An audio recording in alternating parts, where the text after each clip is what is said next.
अस्सलाम वालेकुम। हमें कब्ज़ क्यों होती है? इसकी 2-3 रीज़न हैं, जिसमें कुछ मेडिकल रीज़न्स आ जाती हैं और कुछ हमारी कोताहियाँ आ जाती हैं।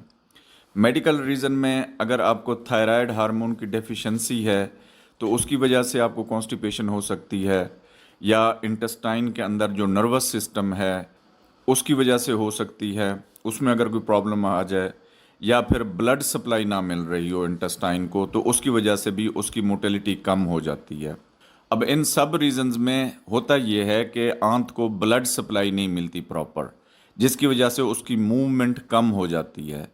मूवमेंट कम होने की वजह से जो हम खाना खाते हैं वो ज़्यादा देर इंटेस्टाइन के अंदर रह जाता है और उसके अंदर से वाटर अब्जॉर्ब हो जाता है, जिसकी वजह से स्टूल हार्ड हो जाता है और फिर वो कॉन्स्टिपेशन की वजह बनता है। जब स्टूल ज़्यादा देर इंटेस्टाइन के अंदर रह जाए, तो उसकी वजह से जो हमारे गट के अंदर बैक्टीरियाज हैं, वो स्टूल के अंदर मौजूद कार्बोहाइड्रेट्स को डाइजेस्ट करना शुरू कर देते हैं, जिससे गैसेस बनती हैं। इसीलिए हमें जब कब्ज़ होती है तो गैसेस ज़्यादा बनती हैं पेट के अंदर, और पेट हमारा फूला रहता है। और दूसरी वजह इसकी जो हमारी कोताही की वजह से है, वो ये हमारा लाइफस्टाइल बहुत सेडेंटरी हो गया है, यानी हम खाते पीते और सो जाते हैं, या ज़्यादा जंक फूड यूज़ करते हैं, जिसमें फ़ाइबर का कंटेंट कम होता है, जिसकी वजह से कॉन्स्टिपेशन हो जाती है। अब हम इससे प्रिवेंट कैसे कर सकते हैं? अगर कॉन्स्टिपेशन आपको क्रॉनिक है, यानी ज़्यादा देर से कॉन्स्टिपेशन है, तो आप एक शरबत डुफालैक या लाइलैक, एक शरबत आता है, उसको आप इस्तेमाल कर सकते हैं। उस शरबत के अंदर एक गलासी होती है, वो गलासी आपने पूरी पी लेनी है जब तक कि कब्ज़ आपकी ख़त्म ना हो जाए।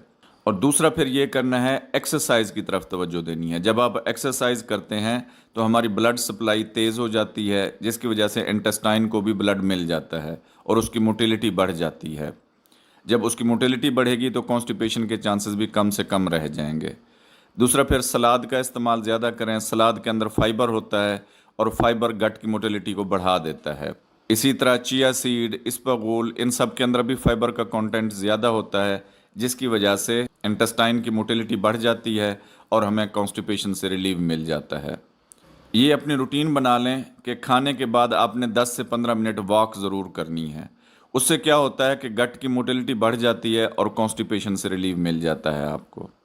उम्मीद है ये मालूमाती वीडियो आपको पसंद आई होगी। हमारे चैनल को लाइक, सब्सक्राइब और दोस्तों के साथ शेयर ज़रूर कीजिएगा। शुक्रिया।